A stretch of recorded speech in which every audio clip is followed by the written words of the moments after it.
Hey, des chercheurs affirment que les frites de McDo guérissent la calvitie. Hey, j'ai lu qu'un nouveau vaccin pourrait empêcher la maladie d'Alzheimer de se développer. Une étude dit que boire de l'alcool tue les microbes.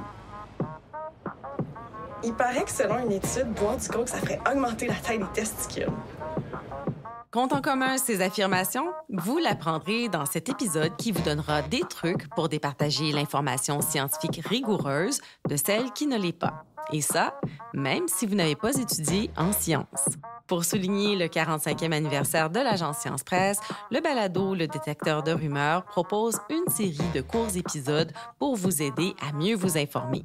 Dans ce 3e et dernier épisode, on vous livre nos astuces pour savoir si une information scientifique est fiable.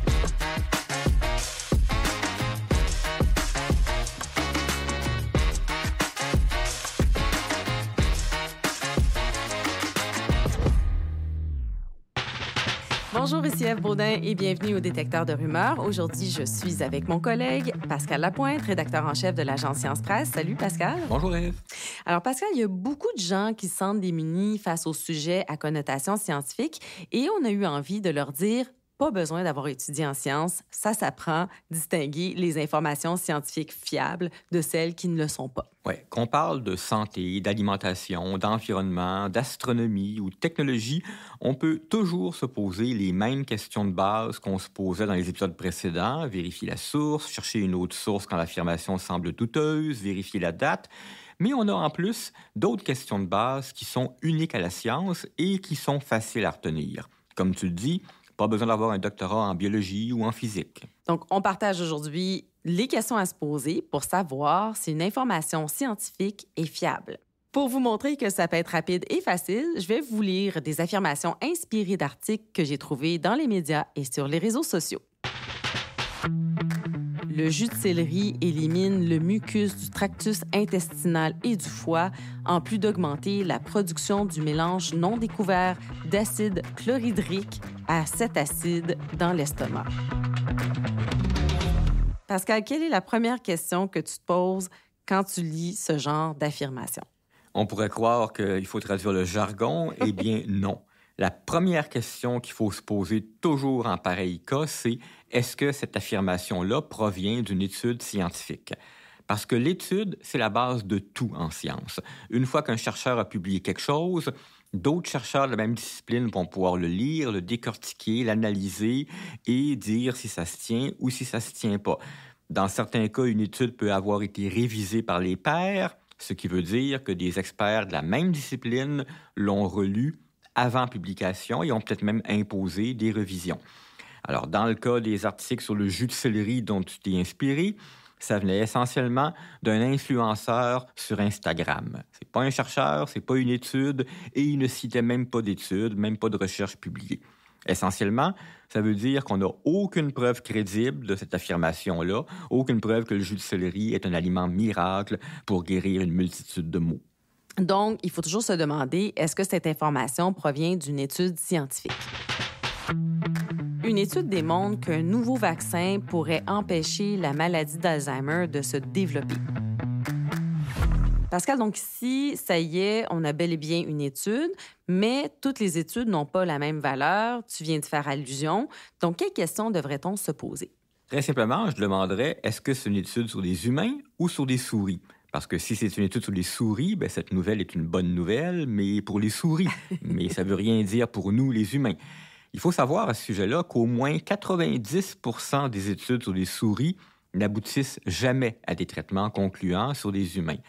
Et ça, c'est une information qui est facile à trouver. Si on a le lien vers l'étude, c'est supposé se trouver dans le paragraphe du haut, celui qu'on appelle l'abstract, qui est le résumé de l'étude.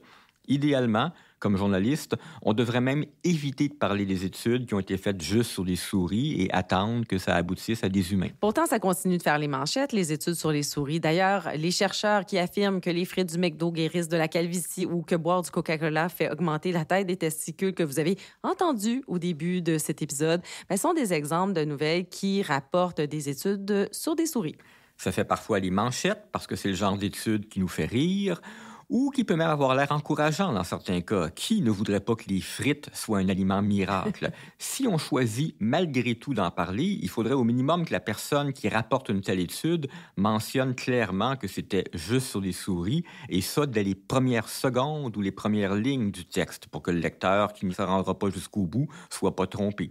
Et c'est la même chose, évidemment, pour toutes les études qui n'ont été faites que des cellules, ce qu'on appelle des études in vitro.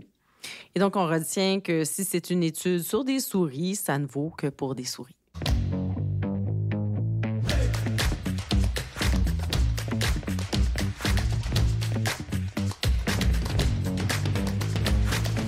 Bon, donc si on entend selon une étude et que c'est juste une étude sur des souris, on doit se méfier. Mais les mots selon une étude, on les lit, on les entend très souvent.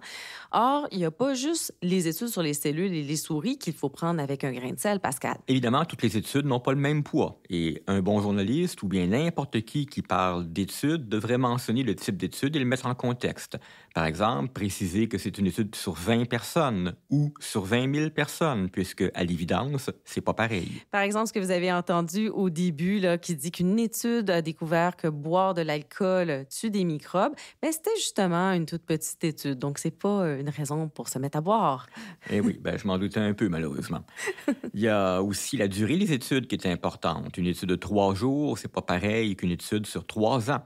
Et toutes ces informations, si le journaliste ou le YouTuber ne vous les a pas données, vous pouvez vous aussi les trouver facilement en allant lire le résumé, l'abstract dont je parlais tout à l'heure. Un autre exemple, si c'est une étude qui teste un médicament, est-ce qu'un groupe de patients a reçu un placebo, c'est-à-dire un faux médicament, ce qui permet de comparer 2 groupes? Il y a aussi le concept d'études en double aveugle qu'on voit parfois passer dans les textes, dans lequel ni les patients ni les médecins savent qui a reçu la vraie pilule et qui a reçu le placebo. En général, ça nous indique que c'est une étude qui est plus solide, plus fiable. Et bref, ce qu'il faut retenir de ce point-là, c'est que toutes les études n'ont pas la même valeur.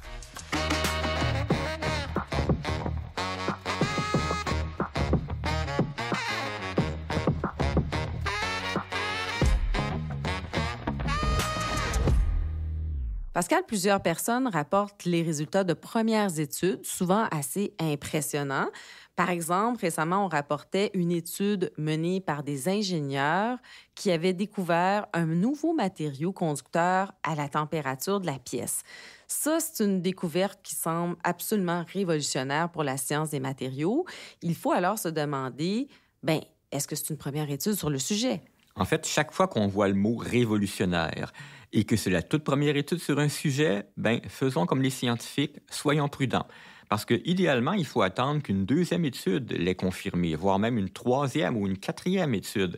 Et il y a en science un mot-clé qu'on aime bien, c'est la méta-analyse. Ça, c'est une étude qui a fait une synthèse de dizaines d'études ou de centaines d'études. Ça veut donc dire que, rendu là, on est devant quelque chose de gros, de beaucoup plus solide que lorsqu'on était devant la toute première étude sur un nouveau sujet. Mais une fois qu'on est rendu là, pour savoir si c'est une première étude ou non, il faut faire une petite recherche supplémentaire. Ce n'est pas une information qui est nécessairement facile à trouver. Alors, par exemple, une recherche Google pourrait nous conduire vers les textes de journalistes qui, eux, ont eu le temps de faire cette recherche et ils nous fournissent le contexte nécessaire. Dans le cas du matériau dont tu parlais, c'est ce qui s'est passé en mars 2023.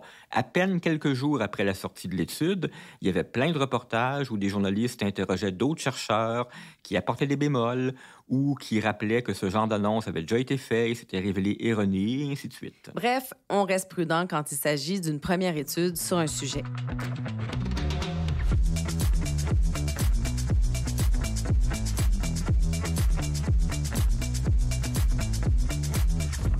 Pascal, un truc qu'on lit et on entend souvent dans des publications un peu douteuses, c'est quelque chose genre le consensus scientifique, par exemple sur le climat, n'existe pas parce que la science est toujours en évolution.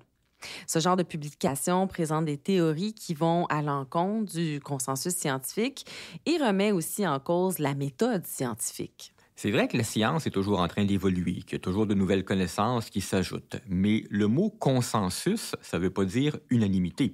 Sur le réchauffement climatique, par exemple, 99,9% des études disent que la Terre se réchauffe et que l'humain en est responsable. C'est pour ça qu'on parle d'un consensus.